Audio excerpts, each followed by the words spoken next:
जानते हो, उनकी परेशानियां समझते हो, तो तुमसे अच्छा कौन होगा? तुमने कहा कि परेशानियों की आदत पड़ गई, तो थोड़ी सी और परेशानी उठाओ और अपनी जिंदगी सुधारो। अपने गांव वापस जाओ और उन सभी लोगों को इकट्ठा करो जो अच्छी जिंदगी चाहते हैं। सब डरते हैं सर। तुम्हारे और डर के बीच मैं खड़ा हूँ। वो उनका इलाका है सर। मैं इस प्रदेश के हर गांव, हर शहर, हर इलाके का सीएम हूँ। जिले में होने वाले बाई इलेक्शन में एक बात तो सभी को पता है, रूलिंग पार्टी की तरफ से पार्टी के वरिष्ठ नेता दामू के बेटे जगदीश चुनाव लड़ेंगे। सभी ये सोचते हैं कि उनका जीतना पूरी तरह से तय है, पर अचानक से रमन्ना नाम के एक इंडिपेंडेंट उम्मीदवार मैदान में उतर आए हैं। मुख्यमंत्री भरत रूलिंग पार्टी की बजाय उन्हें सपोर्ट कर रहे हैं। इस वजह से राजनीतिक गलियारों में हड़कंप मच गया है और खास तौर से रूलिंग पार्टी में। हमको ही वोट देना।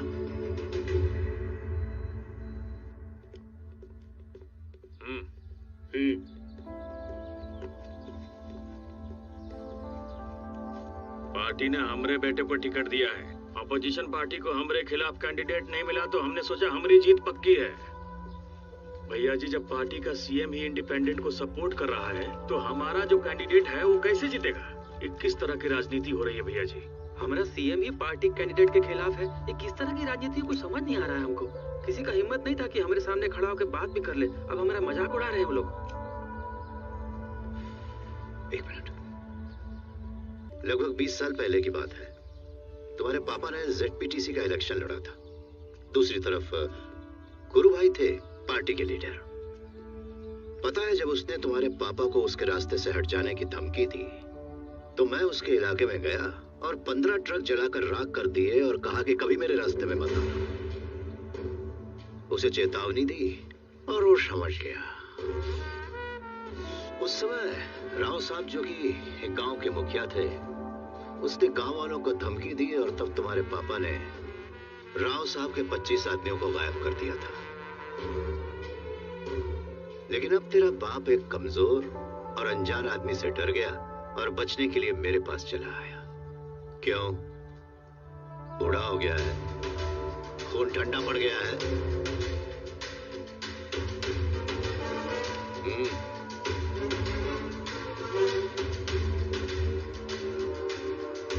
वोट डालने जरूर आना, ठीक है? हे, हमारे भाई के खिलाफ खड़ा होगा तू?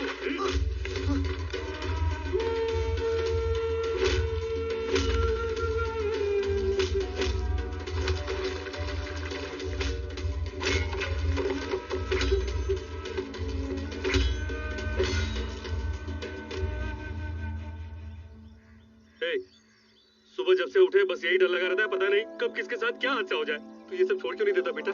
अब तक छोड़ते ही तो आए हैं चाचा। पूरी दुनिया आगे निकल चुकी है और हम वहीं के वहीं पड़े हैं। सिर्फ 2 वक्त की रोटी मिल जाए उसी में खुश हो जाते हैं। छी, ऐसा जीना भी कोई जीना है क्या चाचा? जो जी मैं करो, कल से तुम्हारे साथ कोई नहीं आएगा। तुम्हें यही बताने आए थे। हमारी बात मानो रामण्णा, तुम पढ़े लिखे हो। यहाँ रहकर इनके साथ लड़ने से अच्छा है तुम शहर जाकर काम करो और खुश रहो। यहाँ मेरा घर है, माँ है, 4 एकड़ जमीन है। ये सब छोड़कर कहाँ जाऊंगा मैं? माँ को छोड़कर कहाँ काम करने जाऊँ? तुम बिन बाप के बच्चे हो। हमारा काम था तुम्हें समझाना, और क्या। अब तुम खुद सोच लो। आ जाओ, चलते हैं।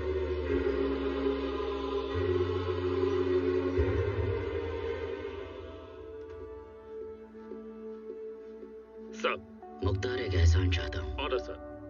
वो जो लड़के मिलने आए थे, उनके इलाके में स्ट्रॉन्ग टास्क पुलिस फोर्स के 10 जवानों को तैनात करना।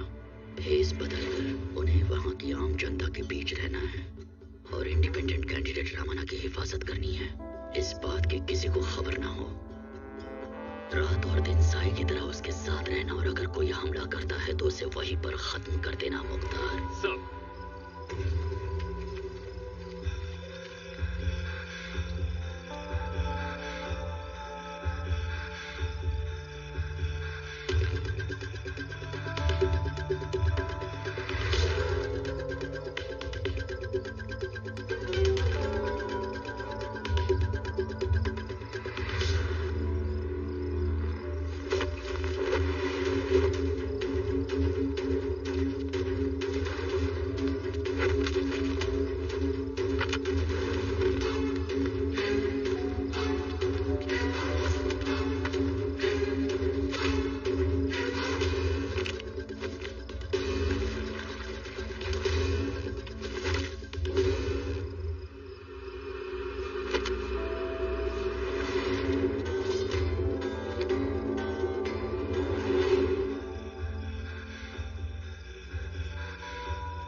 हमरा 15 आदमी लोग को मार गिराया। हाँ, यो कर रहा है। हाँ, मुझे तो लग रहा है भाई कोई उसकी हेल्प कर रहा है, नहीं तो कोई चांस ही नहीं है कि वो हमसे बच पाए। जो भी होंगे ढूंढ कर खत्म कर देंगे। तुम बस डीएसपी को फोन लगाओ।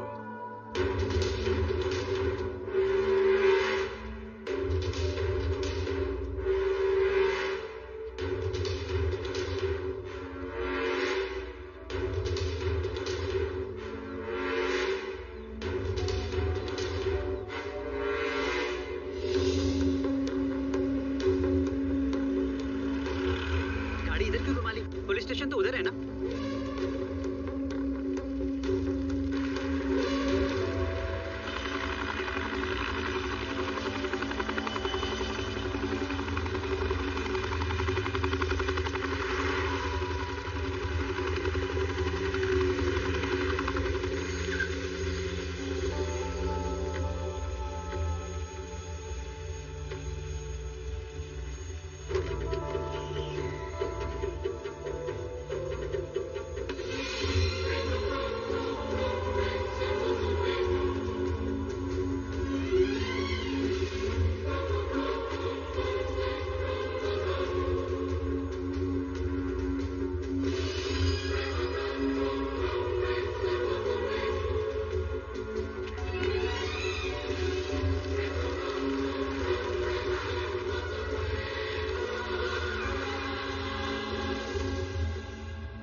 पता कर अभी तक आया काहे नहीं?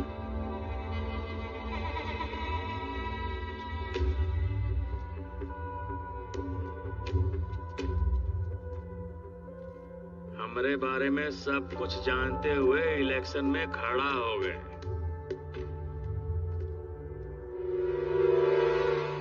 हमको देख के तुम्हारी आंखों में अब तक डर दिखाई देना चाहिए था। तुम दुर्गा महल में दामू के सामने खड़े हो, इतना हिम्मत कहां से आ गया रे?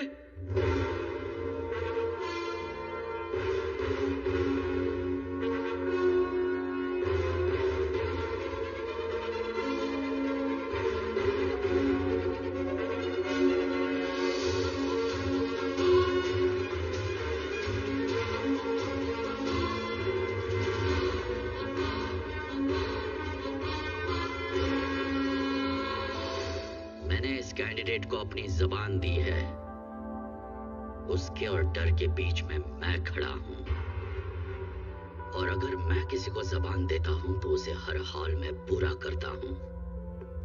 तेरे इस इलाके में पहुंचना कोई बड़ी बात नहीं है। तुम्हारे सामने जो भी खड़ा हुआ तुमने उसे मार दिया,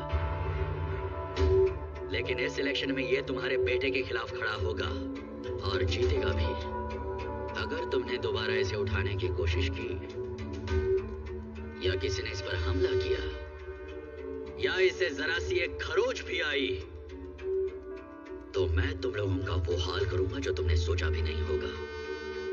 इस इलाके में ऐसी फिल्म चलाऊंगा जो तुमने कभी देखी नहीं होगी, और वो भी 3D में। अचानक आना पड़ा बिना किसी को इन्फॉर्म किए।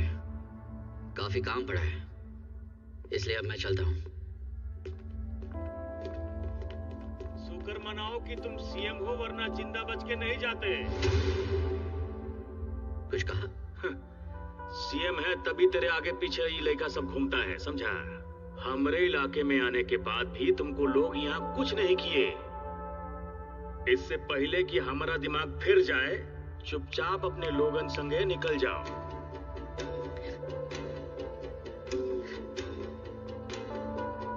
एक और एहसान करोगे मुख्तार? सर, मैं दामू और उसके आदमियों की खातिरदारी करना चाहता हूँ। मुझे सिर्फ 10 मिनट चाहिए। ये क्या कह रहे हैं सर? इनसे लड़ने की क्या जरूरत है? यहाँ से चलिए सर। तुम्हारा आदमी जो है वो बिल्कुल ठीक कह रहा है, बुझे? ऑफिसर्स, सिर्फ 10 मिनट। अगर मैं खुद की हिफाजत नहीं कर पाया तो स्टेट की क्या खाक करूंगा? मुख्तार, सब इस जगह से जाऊंगा तो इस कॉन्फिडेंस के साथ कि मैंने इन्हें सबक सिखा दिया है। सर, अगर आपको कोई छूने की कोशिश भी करेगा तो हम 2 सेकंड में इन सबको मार डालेंगे सर।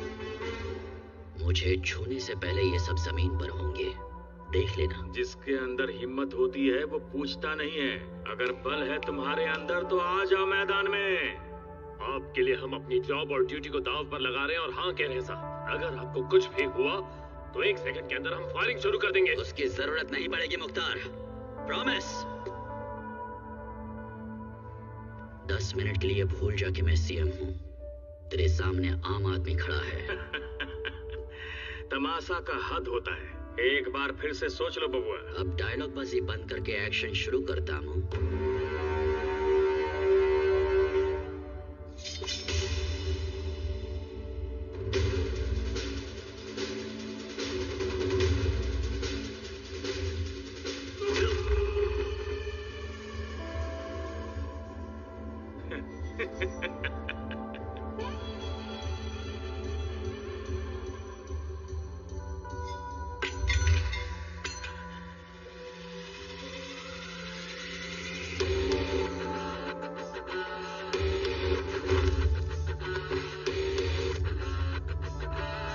Good start sir.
मुझसे लड़ने के लिए अब ये पूरी तरह से तैयार नहीं है ऑफिसर्स।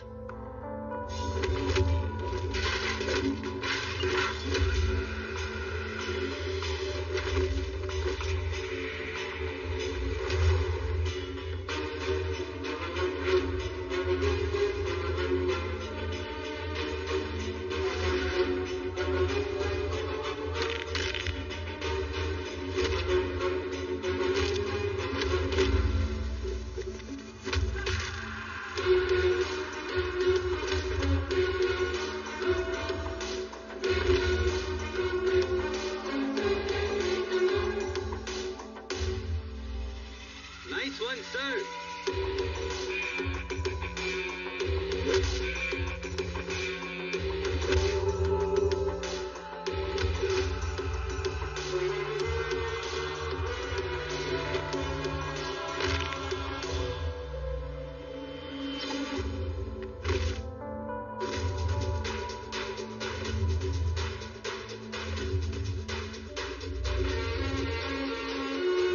ऐसा लग रहा है जैसे कोई मसीहा है।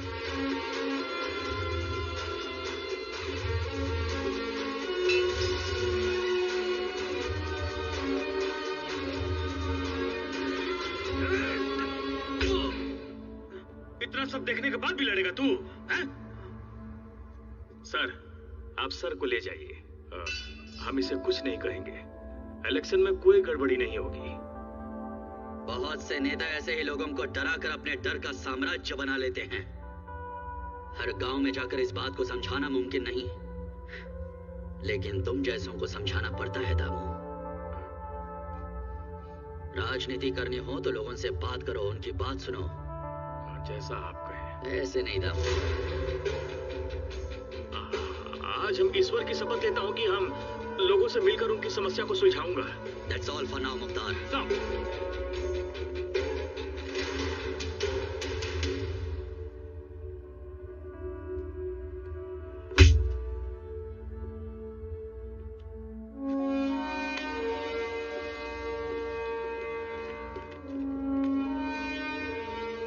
ओके सब, कंट्रोल रूम से इंफॉर्मेशन मिली है। मौसम खराब होने की वजह से टेक ऑफ नहीं कर पाएंगे। आज रात हमें यहीं पर रुकना पड़ेगा सर।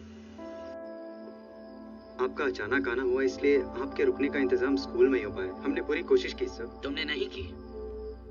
पुलिस और नेताओं के बीच जो साठगांठ है उसका क्या किया तुमने? एक्सक्यूज मी सर, दरअसल गांव और आसपास के लोग आपसे एक बार मिलना चाहते हैं सर। इस मामले को यूं ही नहीं छोड़ूंगा। तुम सब कल मुझे ऑफिस में आके मिलो।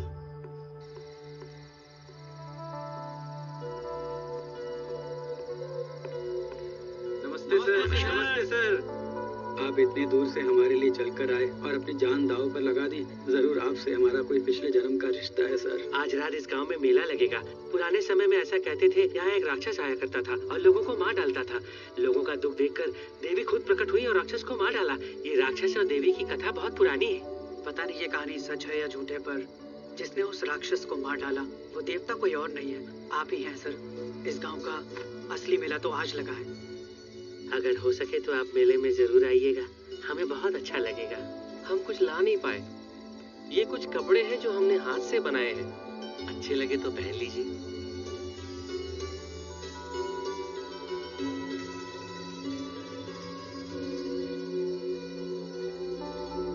जिले में हुए बाई इलेक्शन के फैसले का पूरे राज्य के लोगों को बेसब्री से इंतजार है और इलेक्शन जीता है इंडिपेंडेंट उम्मीदवार रमन्ना ने, जिन्होंने रूलिंग पार्टी के उम्मीदवार को 35,000 के बड़े अंतर से हरा दिया है। पूरे राज्य में खलबली सी पैदा हो गई है।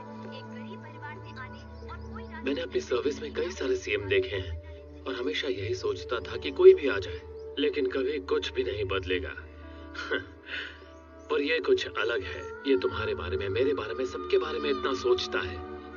ये एक पॉलिटिकल लीडर नहीं है, एक नायक है।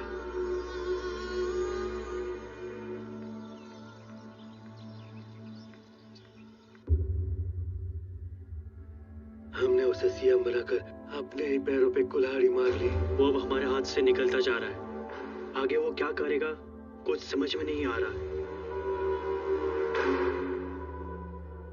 मुख्यमंत्री भरत, क्या उन्होंने अपना रुख गांव की तरफ कर लिया है? हाँ, कोई नहीं जानता कि मुख्यमंत्री जी कब और कहां पहुंच जाएंगे। एमएलए और मिनिस्टर में बेचैनी का माहौल दिखाई दे रहा है।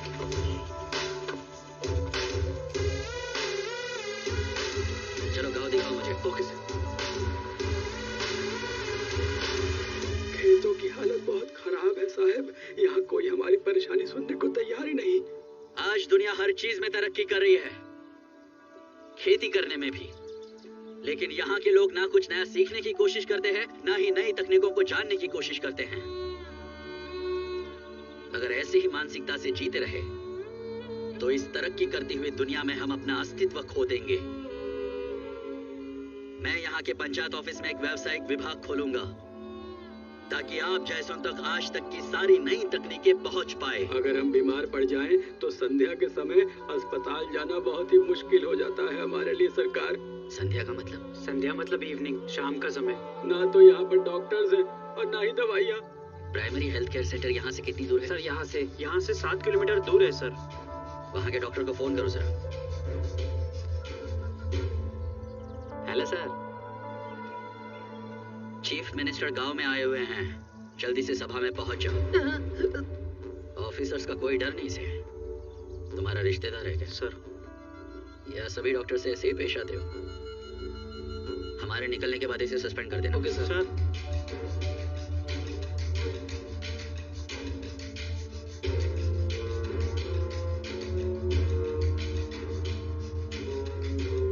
नमस्ते sir, doctor Chidambaram sir. PHC के डॉक्टर को अपनी सीमा में रहना चाहिए।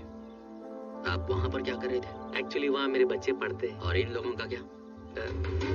वहाँ शायद तुम्हारी कमाई अच्छी चल रही है, तो यहाँ कल से आने की कोई जरूरत नहीं है। You're dismissed.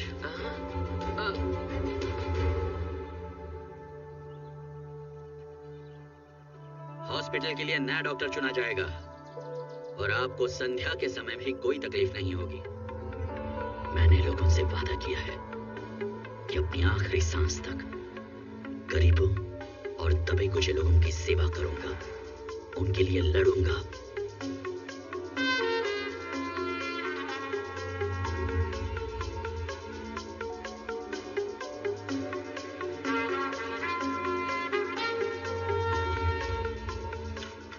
रात दिन जी तोड़ मेहनत करनी पड़ती है। मैं हूं ना आपके साथ। शुक्रिया साहब। अगर किसी को अपने पैरों पर खड़ा न कर सके तो किस काम की ये सत्ता? मेरा नाम भरत है और मैं वादा करता